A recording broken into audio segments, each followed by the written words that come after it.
Hello students, welcome back to my channel. ನಾನೊಂದು ಹೇಳೋಕ್ಕೆ ಇಷ್ಟಪಡ್ತೀನಿ. ಈ ವಿಡಿಯೋ ಸೀರೀಸ್ ಏನು ಮಾಡ್ತಾ ಇದ್ದೀನಿ, ಇದು especially the students from rural background ಅಥವಾ ಇಂಗ್ಲೀಷ್ ಮೀಡಿಯಮಲ್ಲಿ ಏನು ಸ್ಟ್ರಗಲ್ ಮಾಡ್ತಾ ಇದ್ದಾರೆ ಅಂತಹ ಮಕ್ಕಳಿಗೆ ತುಂಬ ಹೆಲ್ಪ್ ಆಗುವಂತಹ ವಿಡಿಯೋ ಸೀರೀಸ್ ಇದು. ಸೊ ಅಂತಹ ಜೆನ್ಯೂನ್ ಆಗಿ ಕಲಿಯುವಂಥ ಮಕ್ಕಳಿಗೆ ರೀಚ್ ಆಗೋವರೆಗೂ ಈ ವಿಡಿಯೋನ ಶೇರ್ ಮಾಡಿ. ಓಕೆ, ಇದರಿಂದ not only it going to help them, it even encourages me as well. Okay, apart from that, you have to do one more important thing. Subscribe to my channel now itself. That really helps me a lot. Okay, ನಾವು ಇವತ್ತು introduction to trigonometry ಚಾಪ್ಟರ್ನ ನೋಡೋಣ. ಇದು part 2ನಲ್ಲಿ ಬರುವಂಥ chapter. Actually introduction of ಟ್ರಿಗ್ನೋಮೆಟ್ರಿಯನ್ನು ನಾನು ಒಂದಷ್ಟು ವೀಡಿಯೋಸ್ಗಳಾಗಿ split ಮಾಡಿ ನಿಮಗೆ ತುಂಬ ಈಸಿಯಾಗಿ ಹೇಳ್ಕೊಟ್ಟಿದ್ದೀನಿ. ಓಕೆ, ಯಾವ ರೀತಿ ಈ ಒಂದು ಬ್ರ್ಯಾಂಚ್ ಸ್ಟಾರ್ಟ್ ಆಗಿದೆ ಅನ್ನೋದನ್ನು ಇನ್ ಡೀಟೇಲಾಗಿ ಹೇಳಿದ್ದೀನಿ. ಅದನ್ನು ಒಂದ್ಸಲಿ ನೋಡಿದ್ರೆ ನಿಮಗೆ ತುಂಬ ಯೂಸ್ಫುಲ್ ಇದೆ. ಓಕೆ, ಅದನ್ನೊಂದ್ಸಲಿ ನೋಡ್ಕೊಂಡು ಬನ್ನಿ. Then I will start here in this video. I will just start with the listing of all formulae and the tabulation and then will go ahead with the sums. Before we do that, here one statement is ಏನಿದೆ, there is perhaps nothing which so occupies the middle position of mathematics as trigonometry. ಅಂದರೆ trigonometry ಯಾವುದೇ other branch of mathematics ತೊಗೊಂಡ್ರೂ ಕೂಡ ಇದು interact ಮಾಡುತ್ತೆ. ಅಂದರೆ ಇದು one of the middle ಅಥವಾ it takes a centre position in mathematics ಅಂತ ಹೇಳ್ತಿದ್ದಾರೆ. That is true also. ನೀವು ಗಮನಿಸಿ, ನಂಬರ್ ಲೈನ್ ಮೇಲೆ ನಿಮಗೆ ಇರ್ರ್ಯಾಷನಲ್ ನಂಬರ್ಸ್ನ ರೆಪ್ರೆಸೆಂಟ್ ಮಾಡೋಕ್ಕೂ ಕೂಡ ನಮಗೆ ರೈಟ್ ಆ್ಯಂಗಲ್ ಟ್ರಯಾಂಗಲ್ ಅವಶ್ಯಕತೆ ಇತ್ತು. Right? So trigonometry is nothing but study of right angle triangles, RAT, right angle triangles. So we're going to study right angle triangles. Athwa no, tri means 3, gono means angle. The study of 3-angled shape anta, especially we study right angle triangle. ನಾವು ಯಾಕೆ right angle ಟ್ರಯಾಂಗಲ್ನೇ study ಮಾಡ್ತೀವಿ ಅಂತ ಕೂಡ ಆ introduction ಸೀರೀಸಲ್ಲಿ ಇನ್ ಡೀಟೇಲಾಗಿ ಹೇಳಿದ್ದೀನಿ. ಅಲ್ಲೋಗಿ check ಮಾಡಿ. ನೀವು ಇಲ್ಲಿ ನೋಡ್ಬೋದು, ನಾನು ರೈಟ್ ಆ್ಯಂಗಲ್ ಟ್ರಯಾಂಗಲ್ ತೊಗೊಂಡಿದ್ದೀನಿ. So one of the angle of this triangle is 90 degree, right? ಹಾಗಾಗಿ ಇದನ್ನು ರೈಟ್ ಆ್ಯಂಗಲ್ ಟ್ರಯಾಂಗಲ್ ಅಂತ ಕರಿತೀವಿ. ಟು ಸ್ಟಾರ್ಟ್ ಟ್ರಿಗ್ನೋಮೆಟ್ರಿ, ಓಕೆ, ಅಂದರೆ ಈ ಬ್ರ್ಯಾಂಚ್ ನಮಗೆ ಸ್ಟಾರ್ಟ್ ಆಗೋದೇ ಬೈ ಡಿಫೈನಿಂಗ್ ದ ಥೀಟಾ ಅಥವಾ one of the angle in the triangle. So ಅದು ಈ ಪೊಸಿಷನಲ್ಲಾದರೂ ಆಗಿರ್ಬೋದು ಅಥವಾ ಈ ಪೊಸಿಷನಲ್ಲಾದರೂ ಆಗಿರ್ಬೋದು. ಓಕೆ, ಒಂದು ಪೊಸಿಷನಲ್ಲಿ we have to define the angle. Theta ಅಂತಂದರೆ ಅದ್ರ ವ್ಯಾಲ್ಯೂ ಏನು ಬೇಕಾದರೂ ಆಗಿರ್ಬೋದು, 0 degree, 1 degree, up to 90 degree ಏನು ಬೇಕಾದರೂ ಆಗಿರ್ಬೋದು. ಎನಿ ಆ್ಯಂಗಲ್ ಅಂತ ಅಷ್ಟೇ ಅದರ ಅರ್ಥ. ಈಗ ಆ್ಯಂಗಲ್ಸಿಂದ ಆಯಿತು. ಈಗ ಸೈಡ್ಸ್ ನೋಡೋಣ. ಸೊ 90 ಡಿಗ್ರಿಗೆ ಆಪೋಸಿಟ್ ಇರುವಂಥ ಸೈಡ್ನ ನಾವು ಹೈಪಾಟನಸ್ ಅಂತ ಕರಿತೀವಿ. ಹಾಗೆ ಒನ್ ಆಫ್ ದ ಡಿಫೈನಿಂಗ್ ಆ್ಯಂಗಲಿಗೆ ಆಪೋಸಿಟ್ ಇರುವಂಥ ಸೈಡ್ನ ನಾವು ಆಪೋಸಿಟ್ ಸೈಡ್ ಅಥವಾ ಪರ್ಪೆಂಡಿಕ್ಯುಲರ್ ಅಂತ ಕರಿತೀವಿ. 2 ಹೆಸರಿದೆ. ಹಾಗೆ ರಿಮೈನಿಂಗ್ ಸೈಡ್ ಎಲ್ಲಿ 90 ಡಿಗ್ರಿ ಆ್ಯಂಗಲ್ ಮತ್ತು ಥೀಟಾ ಎರಡೂ ಸೈಡ್ ಇರುತ್ತೆ, that is side AB. Okay, triangle ABC ಅಂತ ಕರ್ಕೊಂಡ್ರೆ side AB is our base ಅಥವಾ ಅದನ್ನು ಅಡ್ಜಸೆಂಟ್ ಅಂತಲೂ ಕರೀತಾರೆ. ಮೊದಲು ನಾವು ರೈಟ್ ಆ್ಯಂಗಲ್ ತೊಗೊಂಡು one of the angle define ಮಾಡಬೇಕು. 90 ಡಿಗ್ರಿ ಒಂದು ಆಲ್ರೆಡಿ ಇರುತ್ತೆ, ಅದು ಬಿಟ್ಟು ಇನ್ನೊಂದು ಡಿಫೈನ್ ಮಾಡಬೇಕು. ದೆನ್ 3 ಸೈಡ್ಸ್ಗೆ ನಮಗೆ ನೇಮಿಂಗ್ ಇದೆ. ಏನು? AC ಈಸ್ ವಾಟ್ ನೋಡ್ತಾ ಇದ್ದೀರಾ? AC ಈಸ್ ಆಪೋಸಿಟ್ ಸೈಡ್ ಅಥವಾ ಪರ್ಪೆಂಡಿಕ್ಯುಲರ್ ಅಂತಲೂ ಕರೀತಾರೆ. ಹಾಗೆ ನೆಕ್ಸ್ಟ್ ಸೈಡ್ ಬಂದುಬಿಟ್ಟು AB. What is AB is base are adjacent, right? ಹಾಗೆ ಲಾಸ್ಟ್ ಬಂದುಬಿಟ್ಟು BC ಅಥವಾ CB, ದ ಸೈಡ್. ಈ ಸೈಡ್ ಏನಂತ ಕರಿದ್ವಿ? ಹೈಪಾಟನಸ್. ಇದಕ್ಕೆ ಒಂದೇ ಹೆಸರು. ಈ ರೀತಿ ಈಚ್ ಸೈಡ್ನ ಹೆಸರುಗಳನ್ನು ಕರಿತೀವಿ. ಹಾಗೆ ಈ ರೈಟ್ ಆ್ಯಂಗಲ್ ಟ್ರಯಾಂಗಲಲ್ಲಿ ಒಂದು ಪ್ರಾಪರ್ಟಿ ಎಕ್ಸಿಸ್ಟ್ ಆಗುತ್ತೆ. ಅದನ್ನು ನಾವು ನೋಡಬೇಕು ಅಂತ ಹೇಳಿದ್ರೆ ನಾವು ರೇಷಿಯೋಸ್ನ ತೊಗೋಬೇಕು. 2 ಸೈಡ್ನ ರೇಷಿಯೋ ತೊಗೋಬೇಕು. ಒಂದ್ಸಲಿ ನಾವು ಆಪೋಸಿಟ್ ಸೈಡ್ಗೆ ಮತ್ತು ಹೈಪಾಟನಸ್ ಸೈಡ್ಗೆ ನಾವು ಒಂದು ರೇಷಿಯೋ ನೋಡ್ತೀವಿ. ಹಾಗೆ ಇನ್ನೊಂದು ಸಲ ಅಡ್ಜಸೆಂಟ್ ಬೈ ಹೈಪಾಟನಸ್, ಈ ಎರಡಕ್ಕೂ ರೇಷಿಯೋಸ್ ನೋಡ್ತೀವಿ. ಇನ್ನೊಂದು ಸಲ ಆಪೋಸಿಟ್ ಬೈ ಅಡ್ಜಸೆಂಟ್ ನೋಡ್ತೀವಿ. ಈ 3 ರೇಷಿಯೋ ಅಲ್ಲದೆ ಇದನ್ನು ಈ 3 ರೇಷಿಯೋಸ್ನ ನಾವು ಉಲ್ಟಾ ಮಾಡಿದ್ರೆ ಅಥವಾ ರೆಸಿಪ್ರೋಕಲ್ ಮಾಡಿದ್ರು ಕೂಡ ನಮಗೆ ಇನ್ನೊಂದು 3 ರೇಷಿಯೋ ಎಕ್ಸಿಸ್ಟ್ ಆಗುತ್ತೆ. ಟೋಟಲಿ ನಮಗೆ 6 ರೇಷಿಯೋಸ್ ಇದೆ. ಸೊ 6 ರೇಷಿಯೋಸ್ನ ನಾವು ಏನಂತ ಕರಿತೀವಿ? ರೇಷನ್ ಅಲ್ಲ, ರೇಷಿಯೋಸ್.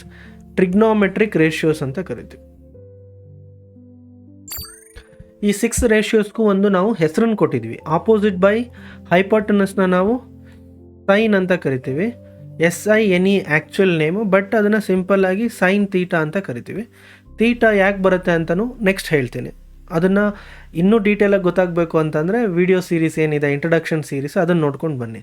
ಅಡ್ಜಸೆಂಟ್ ಬೈ ಹೈಪೋಟೆನಸ್ಗೆ ನಾವು ಕಾಸ್ ತೀಟಾ ಅಂತ, ಹಾಗೆ ಆಪೋಸಿಟ್ ಬೈ ಅಡ್ಜಸೆಂಟ್ನ ನಾವು ಟ್ಯಾನ್ ತೀಟಾ ಅಂತ ನೇಮಿಂಗ್ ಮಾಡ್ಕೊಂಡಿದ್ದೀವಿ ಅಷ್ಟೇ, ಒಂದು ಹೆಸರು ಅಷ್ಟೇ ಅದಕ್ಕೆ. ಹಾಗೆ ಇದಿಷ್ಟು ರೇಷಿಯೋಸ್ಗೆ reciprocal of opposite by hypotenuse ಏನು? That is hypotenuse by opposite ಅಲ್ವಾ?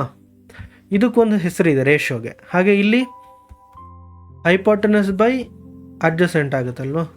So the reciprocal of adjacent by hypotenuse is hypotenuse by adjacent. ಇಲ್ಲಿ ಅಡ್ಜಸೆಂಟ್ ಬೈ ಆಪೋಸಿಟ್ ಆಗುತ್ತೆ. ಸೊ ಇವಕ್ಕೆಲ್ಲ ಏನು ಹೆಸರಿದೆ ಅಂತ ಹೇಳಿದ್ರೆ, ಸೊ ಹೈಪೋಟೆನಸ್ ಬೈ ಆಪೋಸಿಟ್ ನಿಮಗೆ ಕೊಸೆಕ್ ತೀಟಾ ಆಗುತ್ತೆ, ಇದು ನಿಮಗೆ ಸೀಕೆಂಟ್ ತೀಟಾ ಆಗುತ್ತೆ. ಇದಿಷ್ಟು ಬೇಸಿಕ್ ರೇಷಿಯೋಸ್ ನಿಮಗೆ ಗೊತ್ತಿರಬೇಕು. ಪ್ಲಸ್ ನಾನಿವಾಗ ಟೇಬಲ್ನ ಬರೀತಾ ಇದ್ದೀನಿ ಫಾರ್ ಸ್ಟ್ಯಾಂಡರ್ಡ್ ಆ್ಯಂಗಲ್ಸಿಗೆ. ಆ ಟೇಬಲ್ ನಿಮಗೆ ನೆನಪಿರಬೇಕು. ಇಷ್ಟು ಗೊತ್ತಿದ್ರೆ ನಿಮಗೆ ಎಷ್ಟೋ sums of trigonometry, basic sums ಅಥವಾ 1 ಮಾರ್ಕ್ 2 ಮಾರ್ಕ್ಸ್ ಕ್ವಶನ್ಸ್ನ ನೀವು ಈಸಿಯಾಗಿ ಸಾಲ್ವ್ ಮಾಡ್ಬೋದು. This is the table. Okay, sign theta ಅಂದರೆ ತೀಟಾ ಆ್ಯಂಗಲ್ಲು ಸೈನಲ್ಲಿ ಎಸ್ಪೆಷಲಿ 0 ಆದಾಗ ಎಂಟೈರ್ ಸೈನ್ 0 ಡಿಗ್ರಿ ವ್ಯಾಲ್ಯೂನೇ 0 ಆಗುತ್ತೆ. ಸಿಮಿಲರ್ಲಿ ಸೈನ್ 30 ಡಿಗ್ರಿ ವ್ಯಾಲ್ಯೂ ನಮಗೆ 1/2, sine 45 degree is 1/√2, sine 60 degree √3/2, sine 90 degree is 1. So that means sine value is varied from 0 to 1. Same ಉಲ್ಟಾ ಆಗುತ್ತೆ cos ತೀಟಾಗೆ. Cos theta value starts from 1 itself. Cos 0 degree is 1, ಹಾಗೆ cos 90 degree is 0. In between same values ಇರುತ್ತೆ, but reverse ಆಗಿರುತ್ತೆ ನೋಡಿ. But cos 45 degree ಮತ್ತು sine 45 degree ಎರಡಕ್ಕೂ same value ಇದೆ, 1/√2, 1/√2. ಈ ರೀತಿ ಕ್ರಾಸ್ ಟೇಬಲ್ ಅಬ್ಸರ್ವೇಷನ್ಸ್ನ ನೀವು ಮಾಡ್ಕೋಬೇಕು. ದೆನ್ ಕಾಸ್ 60 ಡಿಗ್ರೀಸ್ 1/2, ಹಾಗೆ ಸೈನ್ 30 ಡಿಗ್ರೀಸ್ 1/2. ಈ ರೀತಿ ಜಸ್ಟ್ ಸೇಮ್ ವ್ಯಾಲ್ಯೂಸು ಉಲ್ಟಾ ಆಗುತ್ತೆ. ಸೊ ನಿಮಗೆ ಇದೆರಡು ಗೊತ್ತಿರಬೇಕು. ಹಾಗೆ ಒನ್ ಮೋರ್ ಆ್ಯಂಗಲ್ ಟ್ಯಾನ್ ಗೊತ್ತಿದ್ರೆ ನಿಮಗೆ ಇನ್ನೂ ಉಳಿದಂತಹ ರೇಷಿಯೋಸ್ನ ನೀವು ಈಸಿಯಾಗಿ ತೆಗಿಬೋದು. ಅದನ್ನು ಹೇಳ್ತೀನಿ ಹಾಗೆ ಅಂತ. Tan 0 degree is 0, tan 30 degree is 1/√3, tan 45 is 1, tan 60 degree is √3, tan 90 degree is infinity. ಈ ಟೇಬಲ್ ಯಾಕೆ ಈ ರೀತಿ ಬಂದಿದೆ? ಇಟ್ ವೇರೀಸ್ ಫ್ರಮ್ 0 to 1 ಯಾಕಾಗಿದೆ? ಇದು 1ಇಂದ 0 ಏನಕ್ಕೆ ವೇರಿ ಆಗಿದೆ ಅಂತ you have to refer introduction series videos ಇದೆ, ಒಂದು 3-4 ಪಾರ್ಟ್ ಇದೆ. Hardly 5-10 minutes of videos each part has. ಅದನ್ನು ಒಂದ್ಸಲಿ ಜಸ್ಟ್ ಹೋಗಿ ನೋಡೋದ್ರಿಂದ ನಿಮಗೆ ಟ್ರಿಗ್ನೋಮೆಟ್ರಿಯ ಬೇಸಿಕ್ಸ್ ನಿಮಗೆ ಇನ್ನೊಂದು ಸ್ವಲ್ಪ ಚೆನ್ನಾಗಿ ಅರ್ಥ ಆಗುತ್ತೆ. ಇಲ್ಲಿ ಕೆಲವೊಂದು ರೆಡಿ ಸಮ್ಸ್ ನಾನು ತೋರಿಸ್ತಾ ಇದ್ದೀನಿ. ಸೈನ್ 30 ಡಿಗ್ರಿ ಏನು ವ್ಯಾಲ್ಯೂ? ಇಮಿಡಿಯೇಟ್ಲಿ ನಿಮಗೆ ಆ ಟೇಬಲಲ್ಲಿ ಹೋಗಿ ತೊಗೊಂಬರೋದು ಗೊತ್ತಿರಬೇಕು. ಸೈನ್ 30 ಡಿಗ್ರಿ ಅಂತ ಹೇಳಿದರೆ 1/2. So answer is 1/2. Sine 30 degree is equal to just 1/2.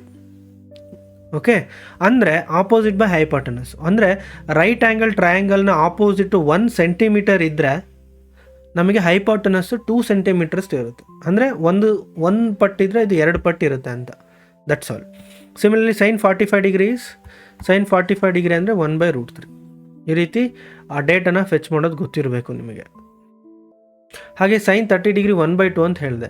So ಅಕಸ್ಮಾತ್ ಆಪೋಸಿಟ್ ನಮಗೆ 5 ಸೆಂಟಿಮೀಟರ್ ಆದರೆ ಹೈಪೋಟೆನಸ್ ಎಷ್ಟಾಗುತ್ತೆ? ಅಂದರೆ 2 ಪಟ್ಟಾಗುತ್ತೆ. ಸೊ 10 ಸೆಂಟಿಮೀಟರ್ ಆಗುತ್ತೆ. That is how the ratio works. ಈಗ ನಾವು ವೆರಿ ಬೇಸಿಕ್ ಸಮ್ಸ್ನ ಸಾಲ್ವ್ ಮಾಡೋಣ. ಇದನ್ನೇ ನಿಮ್ಮ ಟೆಕ್ಸ್ಟ್ ಬುಕ್ಕಲ್ಲಿ ಕೂಡ ಇರೋದು. ಓಕೆ, ಟೆಕ್ಸ್ಟ್ ಬುಕ್ಕಲ್ಲಿ ಇನ್ನೇನೋ ಇದೆ ಅಂತ ಕನ್ಫ್ಯೂಸ್ ಆಗೋದು ಬೇಡ. ಸೇಮ್ ಥಿಂಗ್ ಹೇಳಿದಾರಲ್ವಾ. ಇಲ್ಲಿ ನೋಡಿ, ಇಲ್ಲಿ ಹೈಪೋಟೆನಸ್ ಇದೆ, right? Then side opposite angle ಅಂದರೆ ಈ ನೋಡಿ ಆ್ಯಂಗಲ್ನ ಈ ಎ ಪಾಯಿಂಟಲ್ಲಿ ಡಿಫೈನ್ ಮಾಡಿರೋದ್ರಿಂದ ಇದಕ್ಕೆ ಆಪೋಸಿಟ್ ಇರುವಂಥ ಸೈಡ್ನ ಆಪೋಸಿಟ್ ಸೈಡ್ ಅಂತ ಕರೀತಾರೆ, ಉಳಿದಿದ್ದನ್ನು ಅಡ್ಜಸೆಂಟ್ ಸೈಡ್ ಅಂತ ಕರೀತಾರೆ. ಹಾಗೆ ಈ ಟೆಕ್ಸ್ಟ್ ಬುಕ್ಕಲ್ಲಿ ನಿಮಗೆ ಎಲ್ಲ 6 ರೇಷಿಯೋಗಳನ್ನು ನೀಟಾಗಿ ಕೊಟ್ಟಿದ್ದಾರೆ ನೋಡಿ. ಓಕೆ, ಅದನ್ನು ಒಂದ್ಸಲಿ ಅಬ್ಸರ್ವ್ ಮಾಡಿ. ನಾವು ಏನು ಈ ಟ್ರಿಗ್ನೋಮೆಟ್ರಿನ ಸ್ಟಡಿ ಮಾಡ್ತಾ ಇದ್ದೀವಿ, ಇದನ್ನು ಸುಮಾರು 1500 ವರ್ಷಗಳ ಹಿಂದೆನೇ ಓಕೆ ನಮ್ಮ ಇಂಡಿಯನ್ಸ್ ಮ್ಯಾಥಮೆಟಿಷಿಯನ್ಸ್ ಯಾರು ಆರ್ಯಭಟ ಓಕೆ ಈ ಸೈನ್ ಥೀಟಾ ಏನು ನೋಡಿದ್ವಲ್ವ, ಇದನ್ನು ಆಲ್ರೆಡಿ ಅವರು ಅರ್ಧಜ್ಯ ಅಂತ ಮೀನ್ಸ್ ಸ್ಯಾನ್ಸ್ಕ್ರಿಟ್ ನೇಮನ್ನ ಕೊಟ್ಟು ಇದನ್ನು ಯೂಸ್ ಮಾಡಿದರು ಆಲ್ರೆಡಿ. ಇದು ನಿಮಗೆ ಗೊತ್ತಿರಲಿ right. Aryabhata A great Indian mathematician right, almost ಎಲ್ರಿಗೂ ಗೊತ್ತಿದೆ. ಆ್ಯಂಡ್ ಆರ್ಯಭಟ ಹೆಸರಲ್ಲಿ ಇನ್ನೊಂದು ವಿಷಯ ಏನು ಗೊತ್ತಿರಬೇಕು ನಿಮಗೆ ಅಂತ ಹೇಳಿದ್ರೆ, the first Indian like artificial satellite name was named after Aryabhata. ನಾವೀಗ ಟೆಕ್ಸ್ಟ್ ಬುಕ್ಕಲ್ಲಿರುವಂಥ ಸಿಂಪಲ್ ಸಮ್ನ ನೋಡೋಣ. ಇಲ್ಲಿ ಹೇಳ್ತಾ ಇದ್ದಾರೆ tan A is 4/3. So tan theta ಅಂದರೆ ಏನು? General form. What is the ratio? It talks about opposite by adjacent. ಇದು ನಿಮಗೆ ನೆನಪಿರಬೇಕು. ಅರ್ಥ ಆಗ್ತಿದೆಯಾ? ಸೊ ಅಂದರೆ ನೀವು ತೊಗೊಂಡಿರೋ ಟ್ರಯಾಂಗಲಲ್ಲಿ ಈಗ ಅಡ್ಜಸೆಂಟ್ ಯಾವುದಿದೆ, ಆಪೋಸಿಟ್ ಯಾವುದಿದೆ, ಹೈಪಾಟನಸ್ ಯಾವುದಿದೆ ಅಂತ ಫಸ್ಟ್ ಫೈಂಡ್ ಔಟ್ ಮಾಡಬೇಕು. 90 ಡಿಗ್ರಿಗೆ ಆಪೋಸಿಟ್ ಇರುವಂಥದ್ದು ದಿಸ್ ಈಸ್ ಹೈಪಾಟನಸ್. ಸೊ ನಮಗೆ ತೀಟಾ ನಾವು ಡಿಫೈನ್ ಮಾಡಿಲ್ಲ ಇನ್ನೂ ರೈಟ್. ಆಪೋಸಿಟ್ ಸೈಡ್ ಬೇಕು ಅಂತ ಹೇಳಿದ್ರೆ ನಮಗೆ ತೀಟಾ ಡಿಫೈನ್ ಆಗಬೇಕು. ನಮಗೆ 90 ಡಿಗ್ರಿ ಬಿಟ್ಟು ಇನ್ನೂ 2 ಕಡೆ ತೀಟಾನ ನಾವು ರೆಪ್ರೆಸೆಂಟ್ ಮಾಡ್ಬೋದು. ಇಲ್ಲಿ ಯಾವುದು ಅಂತ ಕೊಟ್ಟಿಲ್ಲ, ಬಟ್ ಕ್ವಶನ್ ಇನ್ನೊಂದ್ಸಲಿ ಕಂಪ್ಲೀಟಾಗಿ ನೋಡೋಣ. ಏನು ಹೇಳ್ತಾರೆ? Find the other trigonometric ratios of angle A. ಅಂದರೆ ನೀವು ಆ್ಯಂಗಲ್ ಎ ಹತ್ರ ಡಿಫೈನ್ ಮಾಡಿ ಅಂತ ಹೇಳಿದ್ದಾರೆ. So I erase this angle at C. So ನಮಗೆ ಆ್ಯಂಗಲ್ ಅಟ್ ಎ ಡಿಫೈನ್ ಆಯಿತು ತೀಟಾ. ಓಕೆ, ಹಾಗಾಗಿ ನಮಗೆ ಈ ತೀಟಾಗೆ ಆಪೋಸಿಟ್ ಇರುವಂಥ ಸೈಡ್ ಯಾವುದು? 4K. ಈ 4K ನಮಗೆ ಆಪೋಸಿಟ್ ಸೈಡ್ ಆಗುತ್ತೆ. ಓಕೆ, ಈಗ ಹೈಪಾಟನಸ್ ಆಯಿತು ಈ line, this line is opposite and remaining A B is what? It is adjacent. ಇದನ್ನೇ ಅವರು ಬರೆದಿದ್ದಾರೆ ನೋಡಿ, tan is B C by A B ಅಂತ ಬರೆದಿದ್ದಾರೆ. ನಾನು ಅದನ್ನು ಆಪೋಸಿಟ್ ಬೈ ಅಡ್ಜಸೆಂಟ್ ಅಂತ ಬರಿತೀನಿ. ಓಕೆ, ಇದೆಲ್ಲ ನೀವು ಮಾಡಬೇಕಾಗಿರುವಂಥ ಕ್ಯಾಲ್ಕುಲೇಷನ್ಸ್. ಸೊ ಬಿ ಸಿ ಅಂದರೆ ನೋಡಿ ಇಲ್ಲಿ ಯಾವುದಿದೆ? B C. ನಾನು ಇಲ್ಲಿ ಬರ್ದಿದ್ದೀನಲ್ವ ಆಪೋಸಿಟ್. ಸೊ ಆಪೋಸಿಟ್ ಪ್ಲೇಸಲ್ಲಿ 4 ಬರ್ದಿದ್ದಾರೆ. ಸಿಮಿಲರ್ಲಿ ಎ ಬಿ ಅಂದರೆ ಯಾವುದಾಗುತ್ತೆ? A B is this adjacent right, that is 3K. ಅಥವಾ ಇಲ್ಲಿ ಡಿಫೈನ್ ಮಾಡಿರೋ ಪ್ರಕಾರ 3 ಅದು ರೈಟ್. ಇನ್ ದ ಬಿಗಿನಿಂಗ್ ನೀವು ಕೂಡ ಪ್ರತಿಯೊಂದು ನಾನು ಏನು ಬರಿತಾ ಇದ್ದೀನಿ ಅದನ್ನು ನೋಟ್ ಮಾಡ್ಕೊಳ್ಳಿ. Okay, mathematics means you have to work, ಅಥವಾ ನಿಮ್ಮ ಕೈಯಿಂದ ನೀವು ಪ್ರಾಕ್ಟೀಸ್ ಮಾಡಿದ್ರೆ ಮಾತ್ರ ಅದು ನಿಮ್ಮ ತಲೆಯಲ್ಲಿ ಉಳಿಯುತ್ತೆ. ಓಕೆ, ನೋಡಿದ ತಕ್ಷಣ ಅರ್ಥ ಆಗಿದೆ ಅನ್ನೋ ತಕ್ಷಣ ಅದನ್ನು ಎಕ್ಸಾಮ್ವರೆಗೂ ಕ್ಯಾರಿ ಮಾಡೋದು ತುಂಬ ಕಷ್ಟ. ಯಾವುದೇ ಆಗಿರಲಿ, ನಾಟ್ ಓನ್ಲಿ ಇನ್ ಮ್ಯಾಥಮೆಟಿಕ್ಸ್, ಯಾವುದೇ ಸಬ್ಜೆಕ್ಟ್ ಆಗಿದ್ರೂ you have to practise a lot. Virat Kohli ಗೊತ್ತಿದೆ ಅಲ್ವಾ ನಿಮಗೆ? Yes or no? ಸೊ ಅವರು ಫೈನಲ್ ಮ್ಯಾಚಲ್ಲಿ ಅಷ್ಟೇ ಬಂದ್ಬಿಟ್ಟು ಡೈರೆಕ್ಟಾಗಿ 6 ಹೊಡಿತಾರ? Okay, in the journey of his practice session 20-30 years he has practised cricket. ಈ ಸೆಷನ್ಸಲ್ಲಿ ಅವರು 10,000 20,000 6 ಹೊಡೆದಿರ್ತಾರೆ. ಅಷ್ಟು ಪ್ರಾಕ್ಟೀಸ್ ಮಾಡಿದ್ಮೇಲೆ ಒಂದು ಪರ್ಫೆಕ್ಟ್ 6 ಬರುತ್ತೆ. ಅದೇ ರೀತಿ ಮ್ಯಾಥಮೆಟಿಕ್ಸು ಕೂಡ ಇದೆಲ್ಲ ನೀವು ರಿಪಿಟೇಟಿವ್ ಆಗಿ ಪ್ರಾಕ್ಟೀಸ್ ಮಾಡಬೇಕು. Then you become expert to execute any sums in exams right. Right down, note down this in your way now. ನೋಡಿ, ನಿಮಗೆ ಟ್ಯಾನ್ ಎ ಆಲ್ರೆಡಿ 4/3 ಅಂತ ಕೊಟ್ಟಿದ್ದಾರೆ. ಬಟ್ ನಮಗೆ ಆಪೋಸಿಟ್ 4K ಅಂತ ಇದೆ, ಅಡ್ಜಸೆಂಟ್ 3K ಅಂತ ಇದೆ. ಸೊ ಹಾಗಾದರೆ ಇದು ಏನು? ವೆರಿ ಸಿಂಪಲ್, ನೀವು ಕನ್ಫ್ಯೂಸ್ ಆಗೋ ಥರದ್ದು ಏನಿಲ್ಲ ಇಲ್ಲಿ. Actually tan theta is equal to opposite by adjacent right. So opposite 4K divided by 3K is the adjacent. So ಈ ರೀತಿ ಬರೆದಿದ್ದಾರೆ. K get cancelled. So that's why this tan theta ಅಂತಂದರೆ it is angle defined at A ಅಲ್ವಾ. So ಅದನ್ನು ನಾವು ಆ್ಯಂಗಲ್ನ A ಅಂತಲೇ ತೊಗೊಂಡಿದ್ದಾರೆ. Tan A is equal to 4/3 ಆಗಿದೆ ಅಷ್ಟೆ. ಸೊ ಇದು ಏನಕ್ಕೆ ನಮಗೆ ರಿಸಲ್ಟ್ಸ್ ಬಂದಿದೆ ಅಂದರೆ this is the reason. Okay, so ಈಗ ನಾನು ನಿಮಗೆ ಈ ಥರ್ಡ್ ಸೈಡ್ನ ಕಂಡುಹಿಡಿಯೋದು ಹೇಗೆ ಅಂತ ಹೇಳ್ತೀನಿ. ನಮಗೆ ಎ ಬಿ ಗೊತ್ತಿದೆ, ಬಿ ಸಿ ಗೊತ್ತಿದೆ, ಬಟ್ ಎ ಸಿ ಗೊತ್ತಿಲ್ಲ. ದಟ್ ಈಸ್ ಹೈಪಾಟನಸ್ ನಮಗಿನ್ನೂ ಗೊತ್ತಿಲ್ಲ, ವ್ಯಾಲ್ಯೂ ಗೊತ್ತಿಲ್ಲ ರೈಟ್. ಸೊ ನೀವು ಅದೊಂದನ್ನು ಕಂಡುಹಿಡಿದ್ರೆ we can solve like we can find out all the trigonometric ratios. All the trigonometric ratios ಅಂದರೆ 6 ರೇಷಿಯೋಸ್ನ ವ್ಯಾಲ್ಯೂ ಹೇಳಬೇಕಂತೆ. ಈಗ ಟ್ಯಾನ್ ಮಾತ್ರ ಗೊತ್ತಿದೆ ನಮಗೆ 4/3 ಅಂತ. Yes or no? ಈಗ ಸೈನ್ ಬೇಕು, ಕಾಸ್ ಬೇಕು. Yes or no? All trigonometric ratios ಅಂತ ಹೇಳಿದ್ರೆ first sine A, then cos A, then tan A. Tan A already ಕೊಟ್ಟಿದ್ದಾರೆ 4/3 ಅಂತ ಹೇಳಿ, ಬಟ್ ಇವೆರಡು ಗೊತ್ತಿಲ್ಲ ನಮಗೆ. ದೆನ್ ಸೈನ್ಗೆ ರೆಸಿಪ್ರೋಕಲ್ ಬಂದುಬಿಟ್ಟು ಕೊಸಿಕೆಂಟ್ ಥೀಟಾ ಅಥವಾ cosecant A, then secant A, then last one cot A. ಇಷ್ಟು ರೇಷಿಯೋಸ್ನ ಫೈಂಡ್ ಔಟ್ ಮಾಡಿ ಅಂತ ಕೇಳ್ತಾ ಇದ್ದಾರೆ. ಎಲ್ಲ ರೇಷಿಯೋಸ್ನ ಬರೆಯೋಕ್ಕೆ ನಮಗೆ 3 ಸೈಡ್ಸ್ ಬೇಕು. ಆಪೋಸಿಟ್ ಬೇಕು, ರೈಟ್, ಆ್ಯಂಡ್ ಅಡ್ಜಸೆಂಟ್ ಅಥವಾ ಬೇಸ್ ಬೇಕು, ಹಾಗೆ ಹೈಪೋಟೆನಸ್ ಬೇಕು. ಈಗ ಹೈಪೋಟೆನಸ್ ಇಲ್ಲದೆ ಇರೋ ಕಾರಣಕ್ಕೆ we have to find out hypotenuse. How to find out hypotenuse? Using Pythagoras theorem. ಇಲ್ಲಿ ನಮಗೆ ಪೈಥಾಗರಸ್ ಥಿಯರಮ್ ಬೇಕಾಗುತ್ತೆ. ಏನು Pythagoras theorem? That is hypotenuse square is equal to opposite square plus base square. Opposite ಗೊತ್ತಿದೆ ನಮಗೆ ಎಷ್ಟು? 4k ಅಂತ ಹೇಳಿದ್ವಿ, whole square, plus base ಎಷ್ಟಿದೆ? 3k whole square. So when you add these two, what happens?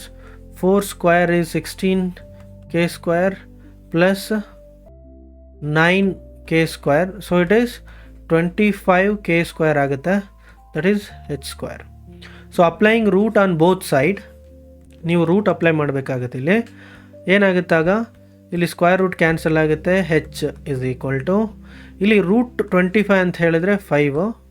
ಇಲ್ಲೂ ಕೂಡ root ಮತ್ತು square ಎರಡು ಕ್ಯಾನ್ಸಲ್ ಆಗಿ ನಮಗೆ ಜಸ್ಟ್ ಕೆ ಉಳಿಯುತ್ತೆ. ಸೊ ಹೆಚ್ ಬಂದ್ಬಿಟ್ಟು ನಮಗೆ 5k ಅಂತ ಆಗುತ್ತೆ. So we got it. ನಾವು we can do the ratios. ಅಷ್ಟೇ, ಸಿಂಪಲ್. Write down. ನೀವು ಪಾಸ್ ಮಾಡಿನೇ ಬರ್ಕೋಬೇಕು, ರೈಟ್. ಸೊ ಅದರ್ವೈಸ್ ಸುಮ್ಮನೆ ವಿಡಿಯೋ ಲೆಂತಿ ಆಗುತ್ತೆ. It is not required.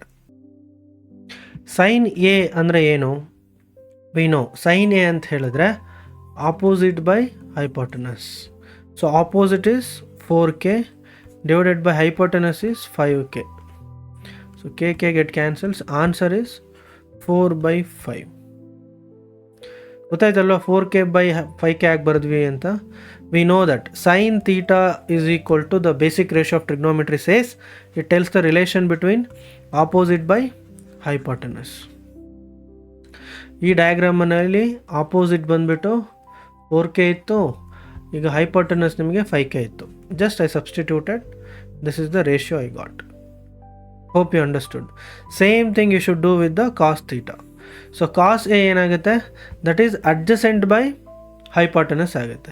So ಇಲ್ಲಿ ಅಡ್ಜಸೆಂಟ್ ಏನಿದೆ 3k ಇದೆ. ಸೊ 3k ಬೈ 5k ಆಗುತ್ತೆ.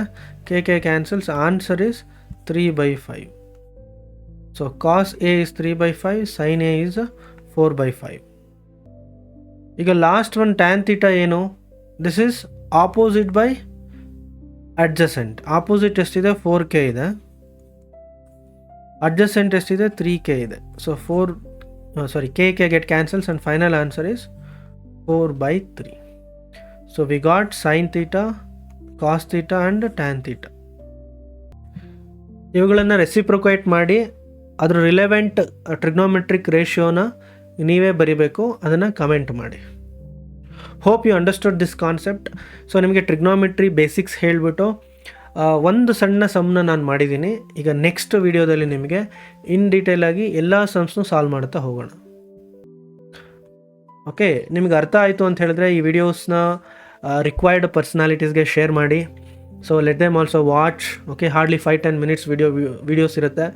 ತುಂಬ ಈಸಿಯಾಗಿ ಕಲಿತೀರಾ ಕೂಡ ನೀವು. ಏನೇ ಡೌಟ್ಸ್ ಇದ್ದರೆ ಕಮೆಂಟ್ ಹಾಕಿ. I will definitely try to solve and help to solving those doubts, right?